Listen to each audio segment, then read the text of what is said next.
वृद्धि एवं विकास में अंतर यानी difference between growth and development. वृद्धि एवं विकास का प्रयोग लोग प्रायः पर्यायवाची शब्दों के रूप में करते हैं। अवधारणात्मक यानी कंसेप्चुअली रूप से देखा जाए तो इन दोनों में अंतर होता है।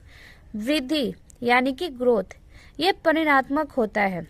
वृद्धि शब्द का प्रयोग परिणात्मक परिवर्तनों जैसे बच्चे के बड़े होने, उसके आकार, लंबाई एवं ऊंचाई इत्यादि के लिए होता है, जिसे कि क्वांटिटेटिव कह सकते हैं। विकास का शब्द का प्रयोग परिणात्मक यानी क्वालिटेटिव होता है। इसके साथ व्यवहारिक परिवर्तनों को जैसे कार्यकुशलता, कार्य क्षमता एवं व्यवहारिक सुधार इत्यादि के लिए भी होता है।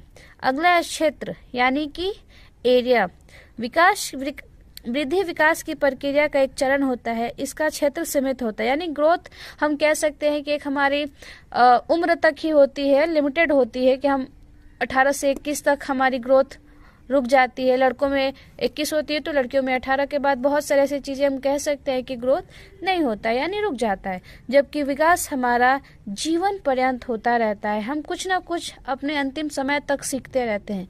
विकास अपने आप में एक विस्तृत अर्थ रखता है। इस वृद्धि इसका एक भाग होता है, यानी डेवलपमेंट का एक छोटा सा पार्ट होता है ग्रोथ। परिपक्वता यानी मैचुरेशन।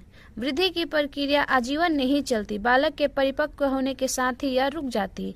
यानी जैसा मैंने पहले बताया कि वृद्धि जो है, ग्रोथ हमारी एक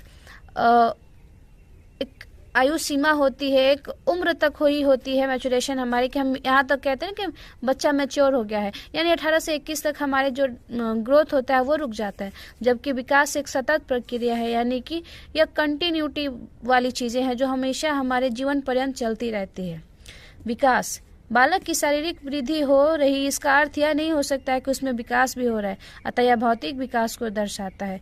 जो विकास है इसे हम जो फिजिकल डेवलपमेंट कहते हैं। ऐसा नहीं कि अगर फिजिकल डेवलपमेंट हो रहा है तो वो रियल डेवलपमेंट हम उसे मान सकते हैं, नहीं। फिजिकली जो हमें दिखता है वो डेवलप हो सकता है, लेकिन डेवलपमेंट एक अलग टॉपिक हो गया। बालक में विकास के लिए भी वृद्धि आवश्यक नहीं आता, यह गुणात्मक विकास को दर्शाता है।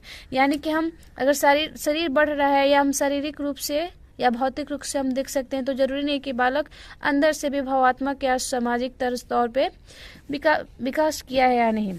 जबकि विकास को भी कह सकते हैं कि ऐसा नहीं कि अगर आपका ग्रोथ सही से नहीं हुआ है तो आप डेवलपमेंट नहीं कर सकते हैं। ये दोनों ही अलग अलग पार्ट होते हैं।